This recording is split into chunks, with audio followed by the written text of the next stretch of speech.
Bab 16. Nama, Sistem Lotere Super Penulis, Feng Yifeng. Plus mematikan mengatur ulang. Su Xiao menghubungi pelanggan itu tanpa mengucapkan sepatah kata pun, dan kebetulan pelanggan itu punya waktu sekarang, jadi dia siap untuk datang. Dan dia sudah siap, dia pergi ke toko terlebih dahulu untuk melihat, pada dasarnya hampir mengerti, ini siap untuk menang dengan satu pukulan. Siapa Sue yang baru saja meneleponku? Sekitar 10 menit kemudian, seorang pria yang sangat kuat datang ke aula penjualan. Dia mengenakan setelan kulit, dan sosoknya sangat tegas. Dia sangat dewasa dan tampak seperti pria yang sukses. Apakah Anda Tuan Wang Gang yang baru saja menghubungi saya? Halo, ini Sue. Su Xiao bergegas maju, melalui suaranya dia bisa menilai, ini adalah pelanggannya. Tetapi tidak terduga bahwa mereka begitu kuat. Wang Gang pertama-tama memberitahu Su Xiao seperti apa toko itu dalam benaknya, dan kemudian meminta Su Xiao untuk merekomendasikannya kepadanya, yang serupa dalam perbandingan. Su Xiao bersusah payah mendengarkan berbagai persyaratan Wang Gang. Dia lebih memperhatikan mereka di beberapa tempat khusus. Ketika mereka semua membicarakannya, Su berkata dengan senyum profesional, "Tuan Wang, silakan ikut saya dulu. Aku akan menunjukkan toko yang paling cocok di sini." Awalnya, Wang Gang sangat bersemangat untuk pergi bersama Su Xiao, tetapi ketika dia melihat toko yang telah dilihatnya beberapa hari yang lalu, senyum di wajahnya menghilang. "Xiao Su, aku tidak terlalu puas dengan toko ini. Aku tidak terlalu puas dengan pembagian dan tata letaknya. Apakah ada yang lebih baik dari ini?" Aku sudah tahu bahwa Wang Gang akan memiliki yang ini sejak lama, tetapi Su Xiao telah mempersiapkan cara untuk menghadapinya. "Tuan Wang, meskipun pola distribusi di sini tidak seperti yang Anda pikirkan, masih ada banyak keuntungan." Ketika Wang Gang mendengar ini, dia bingung. Dia datang beberapa kali, tetapi pramuniaga tidak memberitahu dia apapun. Su Xiao tiba-tiba mengatakan ini, yang membuatnya tertegun untuk waktu yang lama. "Kalau begitu, kamu tidak tahu sesuatu. Toko-toko kami didistribusikan dengan cara ini, yang sangat masuk akal. Lihat pintu masuknya, luas dan terang, dan paling cocok untuk furnitur besar seperti sofa. Begitu orang memasuki pintu, mereka dapat melihat keindahan produk Anda sekilas. Ada juga bagian tengah di sini, yang cocok untuk furnitur kecil di ruang tamu, meja teh atau meja dan kursi tersebut. Itu adalah tempat yang paling menarik untuk meletakkannya. Anda hanya perlu meletakkan produk kebanggaan Anda di sini, dan orang lain pasti dapat melihat betapa hebatnya produk tersebut. Bagian terakhir adalah meja samping tempat tidur, meja tulis, dan furnitur kecil lainnya. Selama dipajang dengan rapi, tentu saja enak dipandang. Orang akan menyukainya saat melihatnya." Sebuah panggilan tampaknya mengalir dari mulut. Su Xiao harus mengagumi kefasihannya yang begitu hebat. Tampaknya sistem dapat memberinya lebih dari itu. Ketika Su Xiao selesai berbicara, Wang Gang berdiri di sana dengan linglung untuk waktu yang lama, tetapi dia tidak dapat menemukan alasan untuk membantahnya, karena kata-kata Su Xiao tidak bocor, dan tidak ada yang perlu dikritik. "Hebat, hebat, mengapa aku tidak mengetahuinya sebelumnya? Tampilan seperti ini sempurna, Sue. Terima kasih padamu, atau aku mungkin akan kehilangan tempat yang begitu bagus." Wang Gang dengan gembira meraih tangan Su Xiao, yang merupakan serangkaian ucapan terima kasih. Dan Su Xiao juga merasa lega, berkat sistem ini yang memberinya kefasihan yang baik, jika tidak, bahkan 10 sebelumnya, diperkirakan juga tidak dapat melakukannya. "Apakah Anda puas, Tuan Wang?" Sue bertanya sambil tersenyum. "Puas, sangat puas. Saya khawatir tidak dapat menemukan toko yang cocok di sini. Ketika Anda mengatakannya, saya telah memutuskan. Apakah ada toko yang lebih baik? Perkenalkan saya beberapa, saya ingin membuka beberapa cabang kecil." Wang Gang, Su Xiao dapat melihat kenyataan khusus. Jadi, dia membawa toko kelas atas miliknya di area emas untuk memperkenalkan beberapa hal. Wang Gang mendengarkan berbagai keuntungan yang diberikan Su Xiao, dan sangat bersemangat. Mereka telah berbelanja cukup lama, dan mereka telah melihat hampir semua toko di sini. Mereka bahkan belum makan siang. Baru pada sore hari mereka memutuskan kemana akan pergi. "Baiklah, jika Tuan Wang merasa tidak apa-apa, seharusnya tidak menjadi masalah untuk menandatangani kontrak." Su Xiao segera memotong topik pembicaraan, karena tidak peduli seberapa banyak keuntungan yang hanya merupakan bayangan, apa yang benar-benar dibutuhkan tetaplah hitam di atas putih. Akhirnya menemukan toko favoritnya, Wang Gang juga merasa sangat santai, menepuk bahu Su Xiao, berkata, tanda tangani. Xiao Su, mari kita tanda tangani kontrak sekarang. Aku akan membawa barangnya bersamaku dalam 2 hari setelah menyelesaikan formalitas. Bagus, sungguh menyenangkan bisa bernegosiasi. Saya pikir betapa sulitnya tugas itu, tetapi pada akhirnya sangat mudah untuk diselesaikan. Ketika mereka kembali ke bagian penjualan lagi, mereka semua sangat gugup. 8 kelompok berdiri dan melihat ke sini, dan Wang Ying di meja depan tidak terkecuali. Su Xiao tidak menjawab mereka, jadi dia menjual tiket masuk. Semua orang yang menunggunya sedang terburu-buru. Bagaimanapun, daftar besar ini, begitu berhasil, akan sangat bermanfaat bagi 8 kelompok mereka. Adapun orang yang bertanggung jawab, saya sudah melihatnya. Mari kita tanda tangani kontraknya. Wang Gang berteriak di aula, dan kemudian berbicara dengan gembira dengan Su Xiao. Semua orang terkejut mendengarnya. Anda tahu, pelanggan ini telah mengubah beberapa elit penjualan berturut-turut, tetapi mereka belum menang. Bahkan Liu Meili telah muncul sendiri, tetapi dia masih belum melakukannya. Tetapi siapa yang tahu Su Xiao adalah untuk menjatuhkan, melihat 2 orang bertukar begitu panas, tidak dapat membantu tetapi membuat semua orang merasa, Su Xiao sebelum penampilan itu tidak berpura-pura. Namun, Liu Meili sangat pintar. Dia mengambil kontrak yang sudah disiapkan sebelumnya dan berjalan mendekat sambil tersenyum. Bagaimanapun, keterkejutan adalah keterkejutan. Hanya ketika kontrak itu benar-benar dilaksanakan, dia benar-benar dapat melakukannya. Dalam waktu kurang dari 2 jam, semua prosedur selesai, dan semua orang merasa lega. Melihat kata-kata hitam dan putih pada kontrak itu, semua orang sangat bersemangat. Xiao Su, sungguh senang melihatmu melakukan sesuatu. Aku ingin tahu apakah kita bisa berteman. Setelah menandatangani kontrak, Wang Gang tersenyum dan memeluk bahu Su Xiao di depan semua orang. Aku yakin aku bisa. Kakak Wang sangat lugas. Sungguh beruntung menjadi teman. Su Xiao tidak menyangka Wang Gang akan memiliki permintaan seperti itu, tetapi intuisinya mengatakan kepadanya bahwa berteman dengan Wang Gang pasti akan membantu di masa depan. Melihat mereka seolah-olah mereka adalah saudara, mereka semua cemburu, tetapi mereka tidak berani mengatakannya karena mereka tidak memiliki kekuatan. Kekuatan Su Xiao ditegaskan oleh para pelanggan, dan Liu Meili juga malu pada dirinya sendiri. Benarkah dia melihat orang yang salah sebelumnya dan mengubur seorang jenius? Menikmati pemujaan dan kepercayaan orang-orang, Su Xiao merasa bahwa kehidupan seperti itu adalah yang paling menarik. Su Xiao memenangkan hadiah besar hampir 7 juta yuan, dan peringkat penampilannya juga berada di peringkat pertama, yang benar-benar menyingkirkan Wang Lei dari posisi kedua.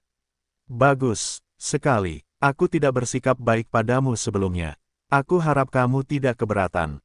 Liu Meili menghampiri Su Xiao dan memotong rambutnya. Apa yang dia katakan kepada Su Xiao sebelumnya benar-benar sedikit buruk. Dan Liu Meili, yang selalu sangat kuat di benak para anggota tim, mengambil inisiatif untuk mengakui kesalahannya, yang membuat mereka menertawakan Su. Pasti butuh sedikit kungfu untuk memenangkan semua wanita kuat. Su Xiao bercanda dengan rekan-rekannya sebentar, lalu pergi ke meja depan untuk mencari Wang Ying. Setelah lama memperhatikan, apakah ada yang ingin kamu katakan?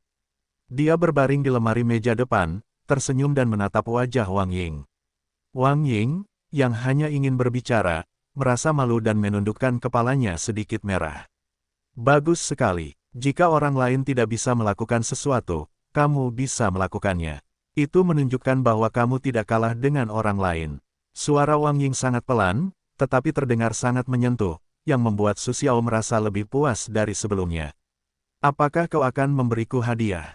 Su Xiao terus bertanya, pada saat yang sama Wang Ying mengangkat alisnya. Melihat penampilan Su Xiao, Wang Ying hanya merasa wajahnya memerah, seolah-olah dia telah terbakar oleh api.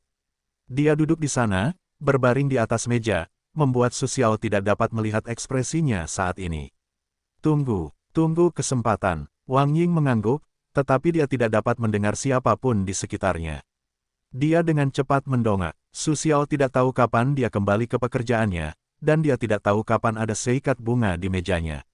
Setelah seharian sibuk, Su Xiao akan mengundang Wang Ying untuk makan malam, tetapi ketika dia pulang kerja, dia tidak melihatnya di meja kerja. Resepsionis lainnya mengatakan Wang Ying mengatakan dia memiliki sesuatu untuk dilakukan di rumah dan kembali terlebih dahulu, jadi Su Xiao tidak punya pilihan selain pulang sendiri dan makan sedikit. Su Xiao, yang sudah lama tidak keluar malam, berencana untuk pergi ke pasar malam, jadi dia memakai dompetnya dan keluar. Pukul 90 adalah waktu tersibuk di pasar malam. Ada semua jenis kios di kedua sisi jalan. Jalan yang sangat lebar juga diblokir. Namun berkat penutupan jalan setiap malam, kalau tidak, itu akan menjadi pemandangan yang berbeda. Setelah waktu yang lama, dia tidak melihat sesuatu yang baru.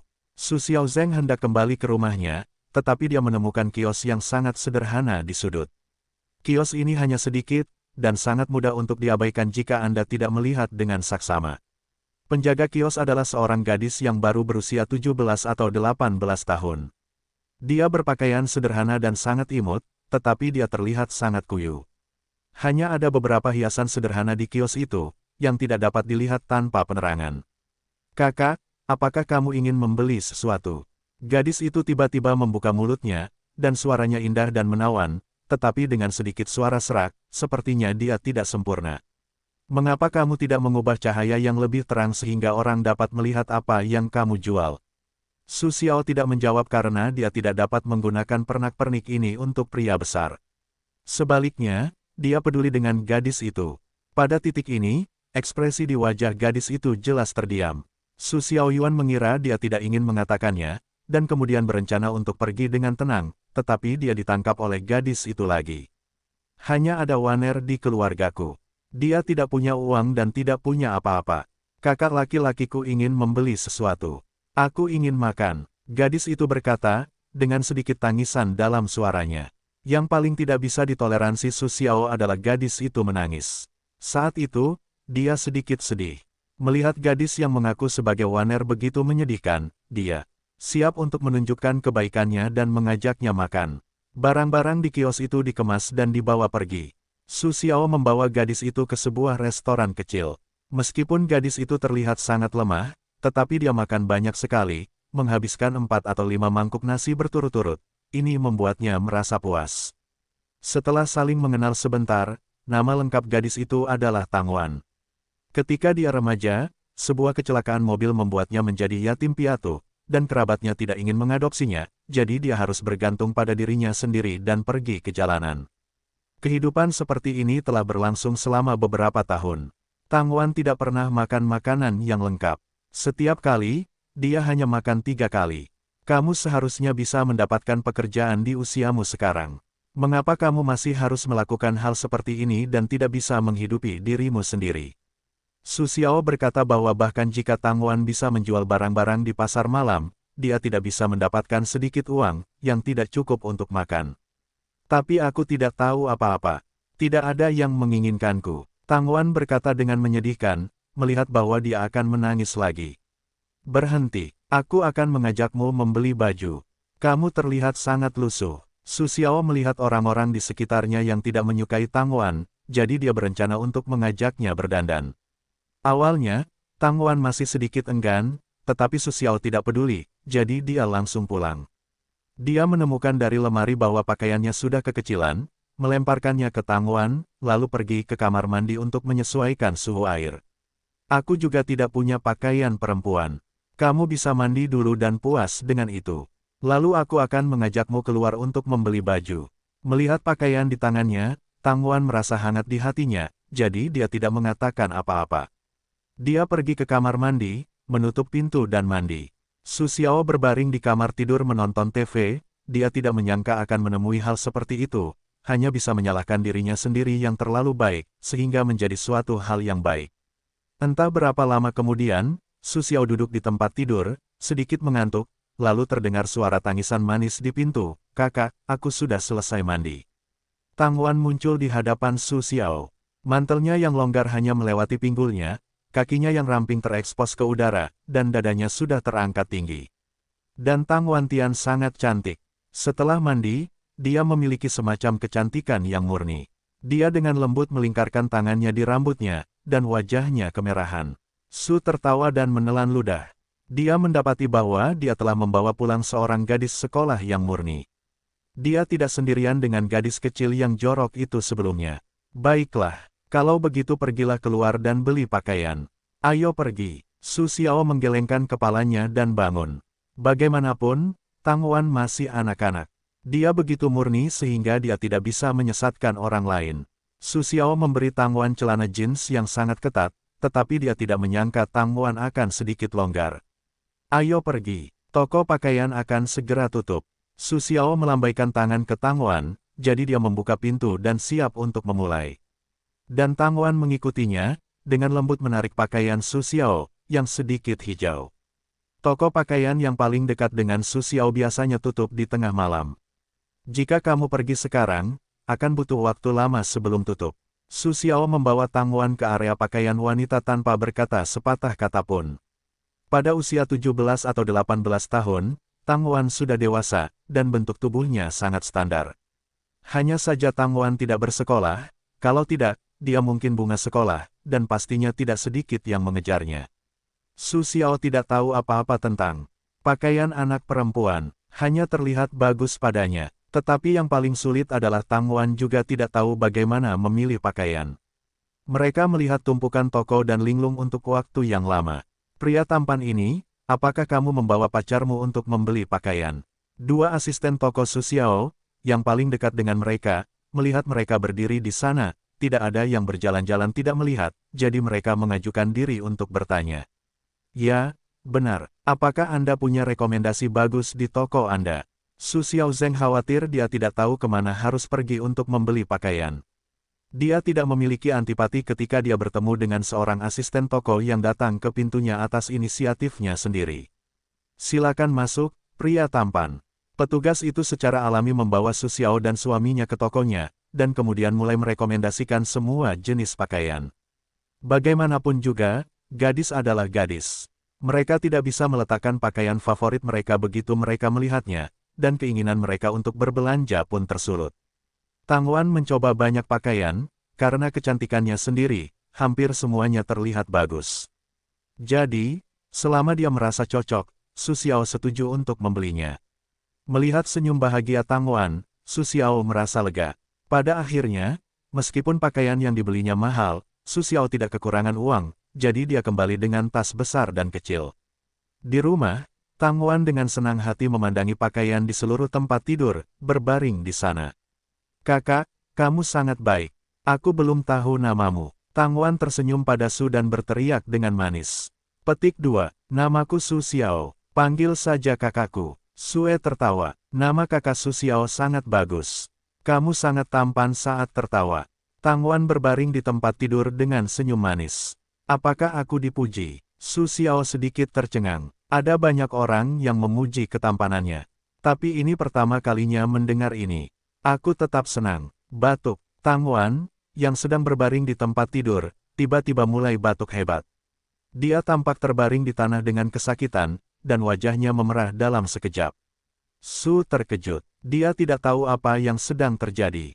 Dia melangkah maju dan mendapati mulut Tang Wan batuk darah. Hei, Tang Wan, ada apa denganmu? Jangan menakutiku. Untuk pertama kalinya, Su Xiao kebingungan. Tang Wan meringkuk kesakitan. Su Xiao mengangkatnya, membaringkannya di tempat tidur, dan menuangkan secangkir air panas. Namun, Tang Wan tidak bisa meminumnya dan batuknya semakin parah. Melihat situasinya tidak baik, Su Xiao harus membawanya ke rumah sakit, dan Tang Wan segera dikirim ke unit perawatan intensif. Hanya Su Xiao yang berjalan bola-balik di koridor larut malam. Perintah sistem, Anda masih memiliki 50 poin pengetahuan untuk digunakan, cepatlah pergi ke undian. Dengan cemas, Su Xiao benar-benar lupa bahwa dia masih memiliki sistem. Tang Wan belum keluar, jadi dia duduk di sana terlebih dahulu dan siap untuk mengundi dengan poin pengetahuan. Roda undian besar muncul di benak Su Xiao, lalu mulai berputar dengan cepat.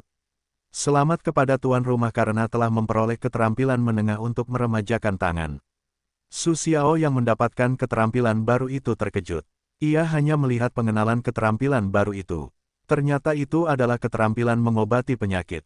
Segala macam gambaran tentang akupuntur dan moksibusi, perasaan denyut nadi dan perasaan titik akupuntur muncul di benaknya. Sepertinya setelah itu, aku masih bisa menemui dokter. Su Xiao mengangguk puas. Mungkin ia bisa pergi ke pasar malam dan menyiapkan meja kecil untuk memeriksa denyut nadi orang lain. Malam sebagai pekerjaan paruh waktu, juga merupakan pilihan yang baik. Namun sekarang aku tidak bisa berpikir sebanyak itu. Su Xiao paling khawatir dengan situasi Tang Wan saat ini. Ia sering melihat arlojinya, menunggu saat dokter mendiagnosisnya. Siapa saja anggota keluarga Tang Wan. Ketika dokter keluar dari ruangan, ia memanggil ke koridor, dan Su Xiao bergegas menghampiri. Saya, dokter, bagaimana keadaannya sekarang? Su Xiao cemas dan ingin segera masuk dan memeriksa Tang Wan. Dokter itu melepas maskernya, lalu mengeluarkan hasil diagnosa, dan berkata kepada Su sambil tersenyum, gadis itu menderita radang paru-paru yang sangat serius.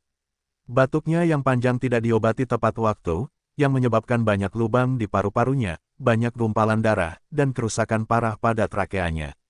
Jika tidak diobati tepat waktu, saya khawatir itu akan sangat berbahaya. Su Xiao tidak menyangka situasinya begitu serius. Setelah dipikir-pikir lagi, Tang Wan telah tidur di tempat terbuka selama beberapa tahun, dan dia tidak punya tempat tinggal. Dia sering tinggal di jalanan. Tidak heran dia menderita penyakit yang begitu serius. Apakah ada rencana pengobatan? Sue bertanya sambil tersenyum. Ya, ada, tetapi skala operasinya relatif besar, dan risikonya juga sangat besar. Sebaiknya Anda mempertimbangkannya dengan saksama. Dokter itu juga sangat tidak berdaya, dengan wajah sedih. Su Xiao sekarang berada dalam dilema khusus, dan Tang Wan tidak memiliki keluarga.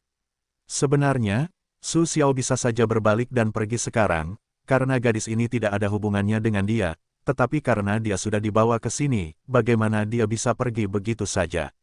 Ambil saja kesempatan. Dengan keberhasilan Su Xiao baru-baru ini, dia yakin pasti ada hasil yang baik.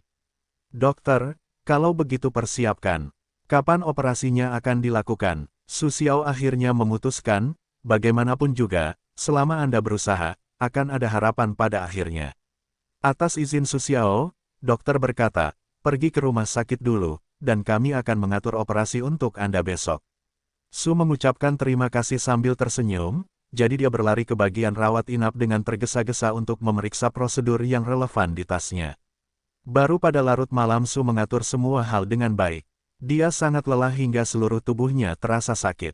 Tang Wan juga berhasil masuk ke bangsal, tetapi wajahnya pucat, terlihat sangat tidak bernyawa. Untunglah kau bertemu denganku, kalau tidak, siapa yang sebaik aku dan akan membawamu ke dokter, kata Su Xiao dalam hati. Bangsal itu kosong, hanya untuk mereka berdua.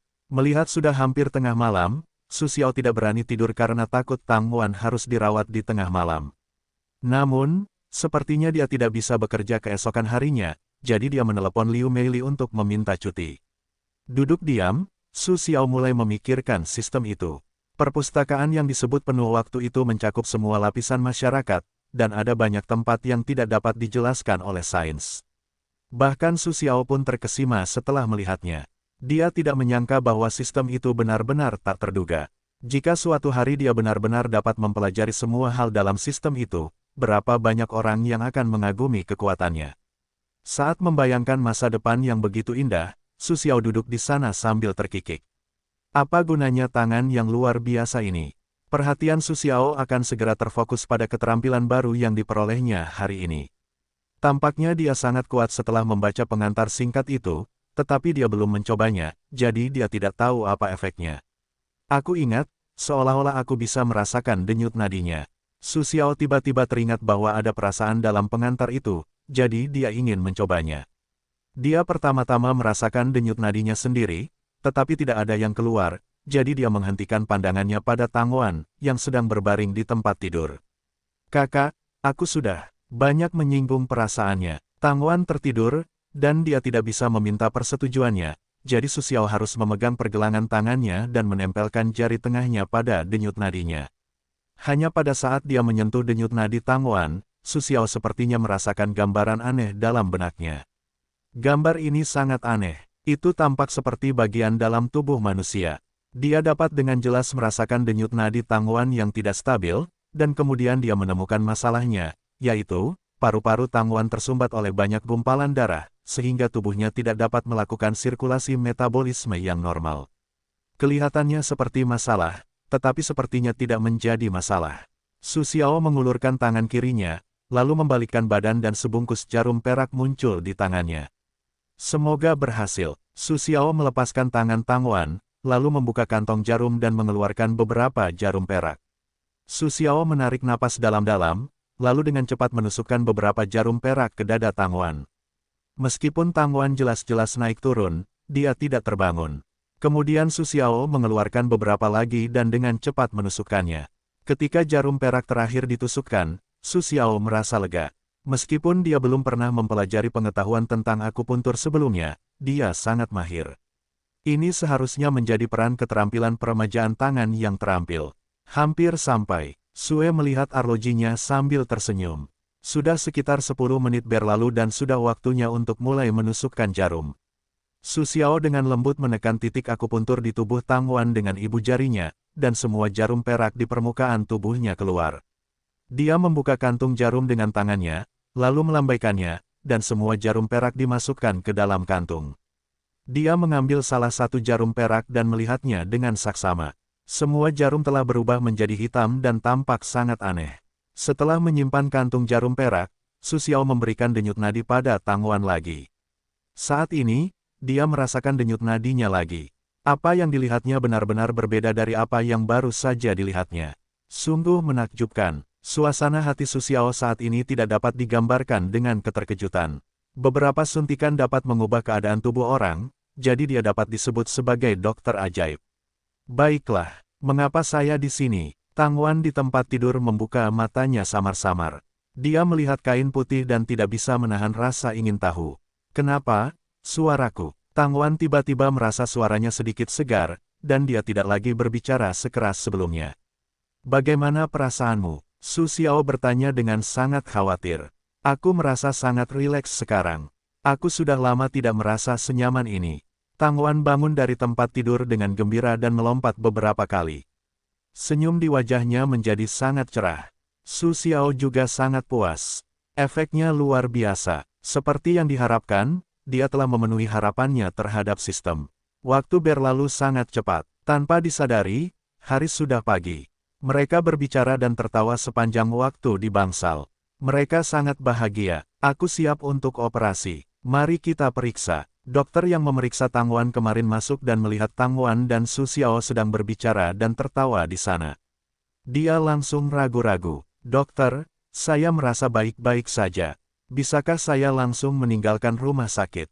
Tang Wan mengedipkan matanya yang besar dan berkata dengan manis kepada dokter. Dokter itu mengerutkan kening, lalu menggelengkan kepalanya. Itu tidak bisa dilakukan. Kemarin Anda memeriksa situasinya sangat buruk. Perlu dioperasi sesegera mungkin, jika tidak, akan ada risiko besar di masa mendatang. Tang Wan menatap Su Xiao. Dia tidak ingin melakukan pemeriksaan apapun. Karena tubuhnya adalah miliknya sendiri, dan dia dapat merasakan perubahan di tubuhnya. Anda hanya mendengarkan dokter dan pergi untuk pemeriksaan. Su Xiao juga setuju dengan saran dokter. Bagaimanapun, ini adalah pertama kalinya dia menggunakannya. Meskipun dia dapat melihat efek spesifiknya dengan jelas, dia tidak tahu situasi sebenarnya, jadi lebih aman untuk memeriksanya lagi dengan sains dan teknologi. Melihat Su Xiao mengatakan bahwa dia telah memeriksa, Tang Wan harus setuju dengan dokter dan pergi ke ruang pemeriksaan bersamanya. Waktu pemeriksaannya tidak banyak, tetapi begitu keluar, ekspresi dokternya seperti melihat hantu. Dia pergi ke sisi Su Xiao, dan kemudian berkata dengan nada yang sangat serius, "Apa yang kamu lakukan tadi malam? Mengapa kamu memeriksa tubuhnya hari ini?" Su Xiao tentu tidak akan mengatakan bahwa dia menyembuhkan Tang Wan. Dia hanya bisa minta maaf. Mungkin dokter melakukan kesalahan dalam pemeriksaanmu. Jika tidak ada yang salah, kami akan pergi dulu dan tidak mengganggu pekerjaanmu. Sekarang Su Xiao hanya ingin segera pergi dari sini, untuk menghindari pertanyaan dokter yang tak ada habisnya. Jadi mereka segera menjalani prosedur pemulangan. Untuk hasil pemeriksaan dokter, Su Xiao tidak terlalu terkejut, sepenuhnya diharapkan. Sistem memberinya terlalu banyak kejutan, tetapi rasa ingin tahunya membuatnya ingin menjelajah lebih dan lebih lagi. Kemarin, dia meminta cuti dengan Liu Meili, dan sekarang tidak ada yang bisa dilakukan, jadi dia pergi bekerja dengan Tang Wan secara langsung. Su Xiao, mengapa kamu di sini? Kudengar kau meminta cuti. Tidak lama setelah para talent tiba, sebelum mereka sempat bekerja, mereka melihat Su Xiaojin memasuki bagian penjualan. Tiba-tiba, tidak apa-apa, jadi aku datang bekerja untuk menghemat gajiku. Su Xiao berkata, lalu mempersilakan Tang Wan duduk di kursinya. Tang Wan juga pertama kali pergi ke tempat seperti itu, jadi dia sangat penasaran. Dia akan terkejut melihat apapun. Orang-orang di sekitar mereka secara alami memperhatikan keberadaan Tang Wan, tetapi mereka tidak tahu situasi sebenarnya dan apa yang harus dikatakan. Namun, menahan diri di dalam hati masih sangat tidak nyaman, jadi seseorang secara khusus menarik Su Xiao ke samping. Su Xiao, aku tidak membicarakanmu. Menantu perempuanmu baru saja meminta cuti dan kau membawa sedikit loli kembali. Tentu saja, saudara kita tidak akan mengatakan apa-apa. Tetapi jika menantu perempuanmu melihatnya, apa yang akan dia pikirkan, kan? Apa yang dikatakan pria itu sangat serius. Su Xiao hampir tidak tertawa. Jangan salah paham, gadis ini yatim piatu. Saya rasa dia tidak punya tempat tinggal dan tidak ada yang mengurusnya, jadi dia dijemput. Su berkata sambil tersenyum, tetapi mendengar pria itu berkata, Anda baru saja mengatakan, Wang Ying meminta cuti. Pria itu mengangguk, lalu menunjuk ke meja resepsionis di belakangnya. Tidakkah Anda tahu, Wang Ying bergegas pulang kemarin, dan meminta cuti hari ini untuk mengatakan sesuatu terjadi di rumah. Su tersenyum dan mengerutkan kening, merasa bahwa segala sesuatunya tidak sesederhana itu. Kemarin dia pergi tanpa menyapa. Hari ini dia meminta cuti lagi. Sesuatu pasti telah terjadi. Su Xiao, bukankah kamu sudah minta cuti?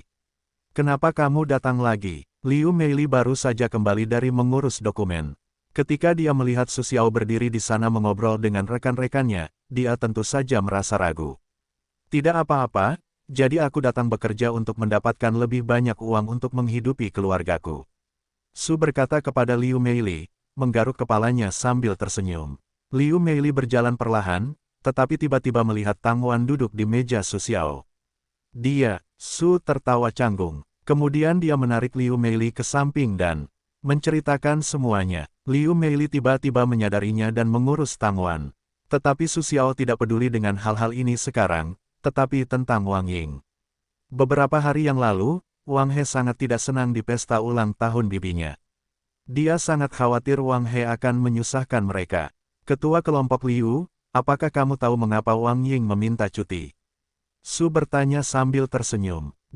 Aku tidak tahu. Aku tidak memberitahumu. Aku hanya mengatakan ada sesuatu yang terjadi di rumah. Ada apa? Liu Meili dan Tang Wan sangat akrab. Mereka sangat senang mengobrol satu sama lain. Su Xiao tidak berniat mengganggu mereka lagi. Waktu berlalu begitu cepat. Hari-hari Su Xiao menjadi linglung. Cuti mendadak Wang Ying membuatnya khawatir, jadi dia akan menelepon Wang Ying saat pulang kerja. Karena Tang Wan tidak punya tempat tinggal sekarang, Su Xiao harus mengatur agar dia tinggal di rumahnya sendiri terlebih dahulu, dan membiarkan Tang Wan tidur di rumah dan tidur di sofa di ruang tamu. Setelah makan malam, mereka bertengkar sebentar. Kemudian Su Xiao meminta Tang Wan untuk tidur lebih awal. Setelah menenangkan diri dengan Tang Wan, Su Xiao kembali ke ruang tamu dan menelepon Wang Ying, yang juga tersambung. Kenapa kamu tidak datang bekerja hari ini, dan tidak memberitahuku? Su Xiao berkata dengan suara yang sangat lembut. Ada beberapa hal yang harus diselesaikan, jadi aku tidak pergi bekerja. Aku tidak meminta maaf padamu. Suara Wang Ying sedikit lemah. Su Xiao dapat mendengarnya dengan jelas. Dia sangat peka terhadap pikiran orang lain, jadi dia dapat menebak apa yang dipikirkan seseorang, tidak peduli dari nada atau suaranya. Namun, Su Xiao mengajukan banyak pertanyaan, dan Wang Ying menggunakan segala macam alasan untuk menghindari topik, jadi Su Xiao tidak banyak bertanya. Dia tidak suka memaksa orang lain. Tanpa beberapa patah kata pun, Wang Ying menutup telepon dengan tergesa-gesa, yang membuat Su Xiao semakin bingung. Dia percaya pada intuisinya bahwa sesuatu pasti telah terjadi. Kalau tidak, dengan karakter Wang Ying, tidak akan pernah seperti ini. Berbaring di sofa, pikirannya kacau, dan Su Xiao tidak tahu kapan dia baru saja tertidur. Ketika dia bangun keesokan harinya, matahari sudah tinggi, namun agar tidak mengganggu pekerjaannya, Su Xiao mengatur agar Tang Wan berada di rumah dan tidak mengizinkannya pergi ke bagian penjualan bersamanya. Dia menyiapkan makan siang lebih awal dan membiarkan Tang Wan hangat di siang hari. Dia mengajaknya keluar untuk makan makanan lezat di malam hari. Setelah mendengar bahwa ada sesuatu yang lezat di malam hari, Tang Yan setuju untuk tinggal di rumah selama sehari. Setelah semuanya beres, Su Xiao mulai bekerja. Di dalam bus, Su Xiao penuh dengan pikiran, tetapi tiba-tiba menerima telepon dari Liu Meili. Su Xiao, sebaiknya kamu tidak datang bekerja. Ada beberapa pencari kesalahan di sini. Mereka datang ke sini khusus untuk mencarimu. Liu Meili membisikkan kalimat ini dan menutup telepon, meninggalkan Su Xiao sendirian di mobil dengan bingung. Mencariku, Su Xiao memikirkannya. Tidak banyak orang yang benar-benar berlibur bersamanya. Wang Lei adalah satu-satunya yang menentangnya di tempat kerja. Tetapi setelah beberapa kali kalah, dia seharusnya tidak begitu sengsara. Orang lain yang kupikirkan adalah Zhang Gaoquan, generasi kedua orang kaya, yang selalu memandang rendah Su Xiao seolah-olah dia memiliki dendam dari universitas. Di pesta ulang tahun itu, karena Wang Ying memiliki konflik, diperkirakan dia mengundang 8 orang ini ke Chengdu kali ini. Baiklah, aku akan melihat orang macam apa yang kamu undang. Su Xiao tidak mendengarkan Liu Meili, karena meskipun dia adalah pemukul profesional, dia mungkin tidak takut. Dengan sistem di tangannya, dia tidak perlu takut. Segera ke departemen penjualan, jauh di sana, Su Xiao dapat mendengar seseorang berteriak. Sue tertawa, teriak Sue Xiao padaku. Jangan menjadi kura-kura di sini. Beberapa pria kuat memblokir pintu departemen penjualan. Banyak orang jauh, hanya beberapa orang yang mencoba membujuk. Tuan, apakah Anda di tempat yang salah?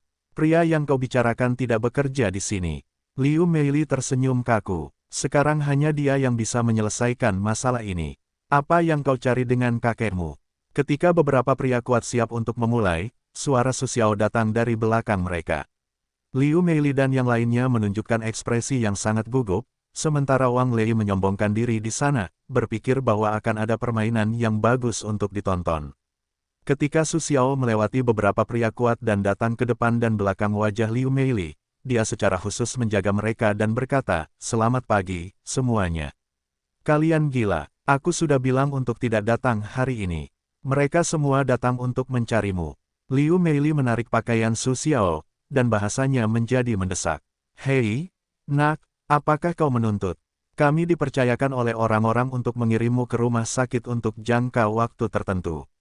Datanglah ke sini dengan patuh dan biarkan kami menurunkan kaki kami. Seseorang akan membayar biaya pengobatan." Pria kuat di kepala itu sangat sombong dan terlihat sangat menakutkan. Setelah mendengar ini, Su Xiao ingin tertawa. Pertama, dia memberitahu Liu Meili bahwa dia tidak ada hubungannya, lalu dia berjalan perlahan mendekati laki-laki kuat itu dan menatap wajahnya yang garang. Pria kuat itu sangat tinggi. Tubuh Su Xiao tidak ada apa-apanya di depannya, tetapi Su Xiao tidak takut. "Seseorang membayarku untuk obatku. Begitu baik, apakah majikanmu menyuruhmu untuk tidak memprovokasiku dengan mudah?" Pria kuat itu tertegun, lalu dia tertawa dan berteriak kepada Su, "Nak, jangan bicara padaku di sini. Entah kamu akan bekerja sama dengan kami dan mengurangi penderitaan, atau kami akan memaksamu untuk lebih menderita." Suasana di sekitarnya tiba-tiba menjadi tegang, dan banyak orang menunjukkan penampilan Su Xiaoding. "Maaf mengecewakanmu, aku tidak akan pernah bekerja sama denganmu. Sudah terlambat untuk pergi sekarang. Jangan biarkan aku melakukannya terlebih dahulu." Sue memiliki senyum hangat di wajahnya. Dia tidak bisa melihat betapa gugupnya dia. "Apakah kamu gila?" Pria kuat di kepala melihat bahwa Su Xiao tidak menanggapi sama sekali, jadi dia langsung marah dan siap untuk menghancurkan Su Xiao dengan tinjunya. Melihat sebuah tinju besar akan mendarat di kepala Su Xiao, orang-orang tidak tahan untuk memejamkan mata, tetapi siapa yang pernah mengira bahwa Su Xiao tiba-tiba mengulurkan tangan, menopangnya di atas kepalanya dan meraih tinju itu. Bagaimana? Pria kuat itu tidak menyangka bahwa Su Xiao dapat menangkap tinjunya, tetapi dia ingin mengerahkan dirinya, tetapi dia tidak dapat menekannya lebih jauh. "Jangan sia-siakan usahamu. Pulanglah dan berlatihlah selama 2 tahun dengan kekuatan lembutmu." Su Xiao memegang satu tangan dan memasukkan tangan lainnya ke dalam sakunya. Dia tampak sangat santai dan sama sekali tidak merasa tertekan. Pria kuat itu menggunakan semua kekuatannya, tetapi dia tidak dapat menggoyahkan setengah poin pun. Dia mengangkat tangannya yang lain dan memukul perut Su Xiao. Trik kecil. Su mencibir, lalu tangan di atas kepalanya mematahkan pergelangan tangan pria kuat itu dan memutarnya. Hanya mendengarkan suara retakan yang tajam, ekspresi wajah pria kuat itu langsung menegang, teriakan bergema di aula departemen penjualan. Su Xiao tersenyum lembut, lalu menepuk-nepuk debu di tubuhnya. Sudah kubilang, pulanglah untuk berlatih selama 2 tahun. Sekarang kau tidak memenuhi syarat untuk membiarkanku melakukannya. Para penonton sangat terkejut, lalu orang-orang kuat lainnya bergegas maju. 4 orang mengelilingi Su Xiao. Aksi pemanasan mereka pernah dilihat Su Xiao di TV, yaitu aksi pemanasan para petarung profesional di klub pertarungan bawah tanah. Jika tebakan Su Xiao benar, orang-orang ini semuanya diundang oleh Zhang Gaoquan. Sama seperti generasi kedua yang kaya seperti dia, mereka mampu menyewa preman di kasino bawah tanah. Sepertinya kau seharusnya mengumpulkan banyak uang, tetapi kau bersedia bekerja untuk seekor anjing.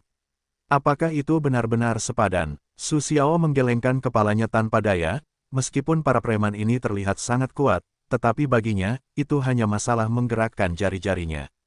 Para penjahat itu mengira Su Xiao sedang sekarat dan tidak peduli dengan apa yang dikatakannya, tetapi ketika mereka melihat seorang pria kuat tergeletak di sana dengan lengan terkilir, mereka tidak dapat menahan diri untuk lebih berhati-hati. 4 orang bekerja sama untuk terbang bersama, menerkam untuk berdiri di tengah Su Xiao. Masuk akal untuk mengatakan bahwa hampir tidak ada yang bisa lolos dari serangan seperti itu, tetapi Su Xiao tidak gugup dan berdiri di sana dengan acuh tak acuh. Hari ini, biarkan aku mengajarimu cara menimbang berat badanmu. Su Xiao mengepalkan tangannya dan kemudian melambaikan tangannya dengan ganas. Seorang pria kuat yang baru saja bergegas, wajahnya langsung bertabrakan dengan tinju Su Xiao. Dalam sekejap, kekuatan yang kuat mengangkat pria kuat itu keluar. 3 pria kuat lainnya melihat bahwa rekan-rekan mereka begitu rentan dan tidak mengabaikan mereka, jadi mereka bergegas. Tangkap bocah itu dan pukul dia sampai mati. Su Xiao menggelengkan kepalanya dan tidak berpikir begitu. Dengan 3 tangan, mereka melangkah mundur berulang kali. Pada saat yang sama, semua orang terkejut. Mereka belum pernah bertemu dengan kekuatan yang begitu brutal, tetapi Su Xiao tidak menggunakan kekuatan penuhnya. Jika tidak, orang-orang ini tidak akan berdiri di sana. Orang bijak, kembalilah dan beritahu majikanmu, jangan main-main denganku di masa depan, atau dia tidak akan memiliki kehidupan yang baik. Su Xiao meninggalkan kata-kata yang kejam, lalu berbalik untuk pergi. Pada saat dia melambaikan tangan, 3 jarum perak terbang keluar, dan kemudian ketiga pria kuat itu mulai tertawa. Orang-orang memandang mereka seolah-olah mereka sedang melihat orang bodoh. Mengapa? Mengapa kita harus tertawa? Haha, mengapa kamu tidak bisa berhenti? Ketiga pria kuat itu semua menangis karena tertawa. Su Xiao menoleh dan melotot tajam. Mereka menyeret kedua rekannya keluar dengan senyuman yang sudah menangis. Su Xiao, kamu tunggu aku. Kamu telah menyinggung kami. Kamu tidak akan merasa lebih baik. Su Xiao berdiri di pintu dan melambaikan tangan kepada orang-orang kuat itu. Cara mereka tertawa sungguh konyol, dan suasana tegang tiba-tiba menjadi tenang. Bagaimana kalian melakukannya? Liu Meili sangat terkejut, tetapi orang-orang kuat itu tidak mudah diprovokasi di permukaan, tetapi mereka tidak memiliki kekuatan bertarung di depan Su Xiao. Ada perbedaan besar dalam ukuran dan fisik mereka, tetapi Su Xiao mengusir mereka tanpa usaha. Mereka tampak seperti sedang menonton drama seni bela diri dan merasa kagum. Wah, aku beruntung. Wang Lei sangat marah, tidak menyangka begitu banyak orang benar-benar menertawakan Su. Tidak mungkin, awalnya dia ingin melihat ide drama yang bagus juga gagal. Setelah orang-orang itu pergi, departemen penjualan menjadi tenang. Su Xiao memperhatikan meja depan. Wang Ying tidak datang bekerja hari ini, jadi dia tidak bertanya. Tugas baru sistem, temukan dan selamatkan orang-orang yang diculik, dan hadiahi. 70 poin pengetahuan. Pengingat tugas sistem berdering lagi, tetapi Su Xiao bingung. Misi macam apa untuk menemukan orang-orang yang diculik? Apakah Anda harus pergi ke jalan untuk melihat siapa yang diculik? Tugas yang tiba-tiba ini membuatnya merasa sedikit bingung, jadi dia mengabaikannya begitu saja. Hari yang sibuk dimulai lagi, Su Xiao dengan kefasihannya yang luar biasa, hanya untuk mempertahankan banyak pelanggan. Dan kinerja hampir 2 kali lipat dari semua 8 kelompok, jauh lebih banyak daripada siapapun di kelompok lain di departemen penjualan. Saya harus mengatakan bahwa kemampuan sistem ini sangat kuat. Selamat pagi, Direktur. Di akhir pekerjaan, seorang wanita dengan pakaian profesional perlahan berjalan ke departemen penjualan. Ketika orang-orang melihatnya, mereka berdiri dan menyapa dengan sangat hormat. Su Xiao belum pernah bertemu dengan direktur, dan dia tidak menyangka bahwa direktur itu sebenarnya seorang wanita, jadi dia berdiri setengah langkah lebih lambat, sehingga direktur wanita itu melihatnya sekilas. "Selamat siang, semuanya." Direktur wanita itu menjawab singkat, lalu memutar pinggangnya yang ramping ke samping Su Xiao. Dia melihat kartu kerja Su Xiao di dadanya, dan kemudian wajahnya sedikit berfluktuasi. Dia mengulurkan satu jari dan dengan lembut mengangkat wajah Su Xiao. Kemudian dia menatap Su Xiao dengan ekspresi menawan. "Jadi, kamu Su Xiao. Aku sudah banyak mendengar tentangmu sebelumnya. Baru-baru ini, aku mendengar bahwa kamu tiba-tiba tercerahkan dan kinerjamu meningkat pesat. Selain itu, pemuda itu sangat tampan dan memiliki masa depan yang cerah."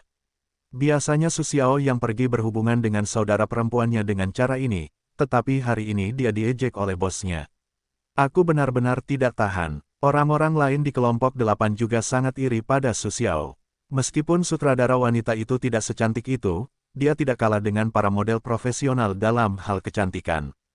Dia adalah salah satu yang terbaik dalam hal tubuh dan wajah. Diperkirakan bahwa dia diberkati dalam kehidupan terakhirnya untuk digoda oleh sutradara wanita yang begitu mempesona. Liu Meili juga menatap Su Xiao dengan senyum di wajahnya, dan kemudian mengeluarkan tabel kinerja yang belum dilaporkan bulan ini.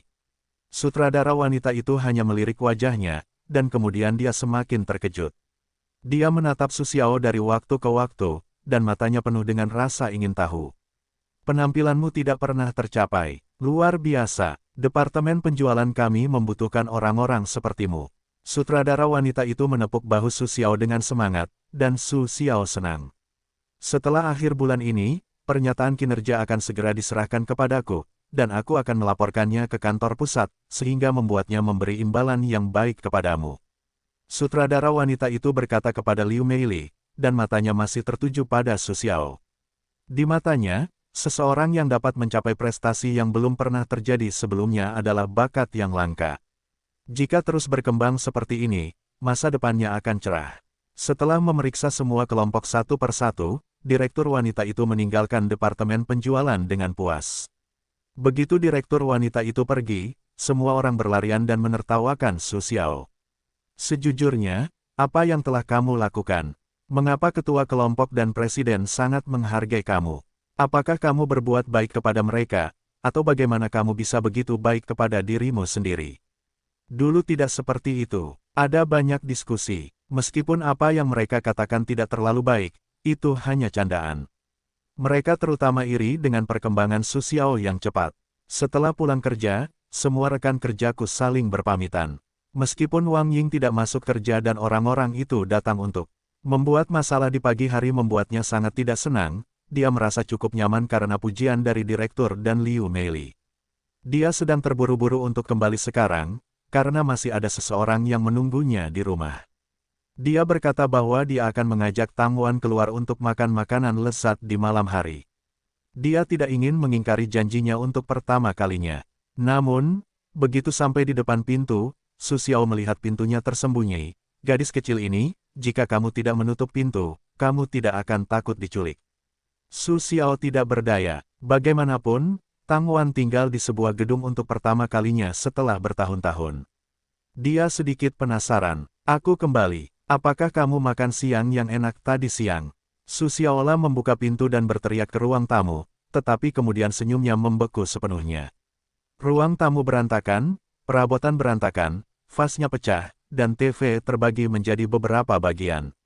Su Xiao merasa ada yang tidak beres dan bergegas ke kamar tidur. Semua spray di tempat tidur jatuh ke lantai. Ada lubang besar di lemari pakaian. Hanya ada sandal yang tertinggal di samping tempat tidur. Dia hampir pingsan, tetapi inilah pemandangan saat dia kembali. Dia seharusnya tidak meninggalkan Tang Wan sendirian di rumah. Pasti ada yang berencana mengganggu Su Xiao, tetapi Su Xiao tidak ada di rumah, jadi dia menemukan Tang Wan sendirian di rumah. Dalam kecemasannya, Su Xiao teringat apa yang dikatakan orang-orang itu saat mereka pergi pagi itu. Untuk sesaat, dia sepertinya mengerti sesuatu. "Zhang Gaokuan." Su tertawa dan menggertakkan giginya serta berteriak dengan keras. Kemudian dia tiba-tiba tampak seperti tugas yang tidak dirilis sistem hari ini. "Apakah ini kebetulan?" Su Xiao dulu bermain game online saat dia masih kuliah. Tugas menyalin game tersebut sesuai dengan alur cerita. Apakah sistem ini memiliki fungsi seperti itu? Apakah itu berarti Anda memiliki kemampuan untuk memprediksi masa depan? Hanya saja bukan itu intinya. Karena Tang Wan diculik, Su Xiao harus maju, tetapi sekarang dia tidak tahu di mana mereka berada. Saat memikirkannya, ponsel Su Xiao tiba-tiba berdering. Itu adalah telepon yang dibuka oleh nomor asing. Su Xiao waspada untuk menghubungkan dan perlahan-lahan menempelkannya di telinganya. Su Xiao, jika kamu ingin adikmu aman, datanglah ke dermaga Luogang dengan patuh. Kamu hanya bisa datang sendiri. Jika kamu tidak mau datang, adikmu mungkin harus memberi makan hiu. Suara yang agak familiar datang dari ujung telepon yang lain. Su Xiao bisa mendengarnya. Itu adalah pria kuat yang lengannya telah dipatahkan olehnya di pagi hari. Aku tidak menyangka bahwa mereka tidak menyerah dan menemukan rumah mereka sendiri. Pada saat yang sama, Su Xiao dapat mendengar suara Tang Wan di ujung telepon yang lain. Kakak, datang dan bantu aku. Mereka mengikatku dan berkata, beri aku makan. Selanjutnya, aku tidak dapat mendengar apa yang diteriakkan Tang Wan. Itu seharusnya diblokir oleh orang-orang itu. Jika kamu ingin dia hidup, datanglah dengan cepat. Kesabaran kita terbatas. Setelah itu, telepon ditutup. Ketika Su Xiao menelepon lagi, teleponnya dimatikan. Dia mengambil sepotong kaca dan memecahkannya di dinding. Kaca itu langsung pecah menjadi bubuk. Su Xiao tidak berani mengabaikannya, jadi dia harus bergegas ke dermaga. Dia keluar dan membanting pintu. Dengan kekuatan besar, dia langsung membongkar pintu. Dia tidak peduli. Dia turun dari lift dan menyewa mobil. Dermaga Luogang dulunya adalah tempat dengan arus pribadi yang besar, tetapi beberapa tahun yang lalu, karena penyelundupan narkoba ditemukan, tempat itu telah ditutup. Sekarang tempat itu sebagian besar menjadi tempat berkumpulnya para gangster, dan pilihan pertama untuk transaksi ilegal tersebut. Jadi, ketika orang-orang itu mengatakan tentang dermaga Luogang, Su Xiao tidak terkejut. Demi menghemat waktu, Su Xiao menyewa mobil sport dan memacu dengan kecepatan tinggi. Hanya butuh waktu setengah jam untuk sampai di pintu masuk dermaga. Begitu memasuki dermaga, Su Xiao bisa melihat beberapa sosok berjalan di atas kontainer yang tidak jauh dari situ. Jika tebakannya benar, itu pasti Tang Wan.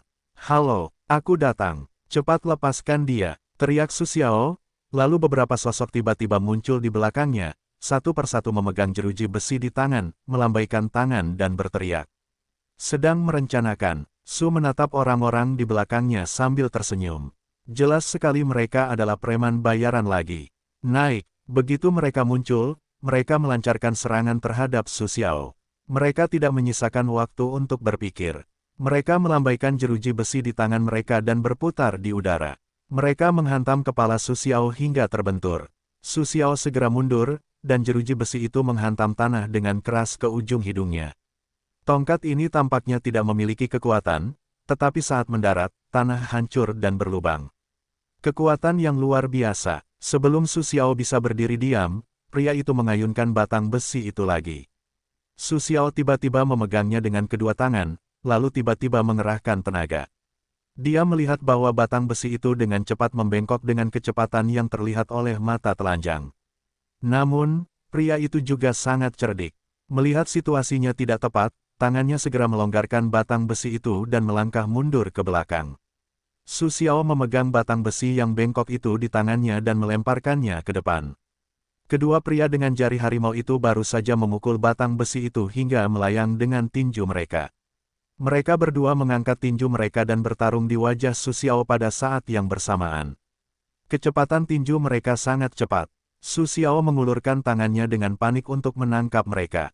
Mereka saling berhadapan. Sepertinya itu bukan kesalahan yang baik. Su Xiaomian menunjukkan warna yang kejam, lengannya memaksa untuk mendorong keduanya keluar, lalu menstabilkan sosoknya, mengambil inisiatif untuk menyerang.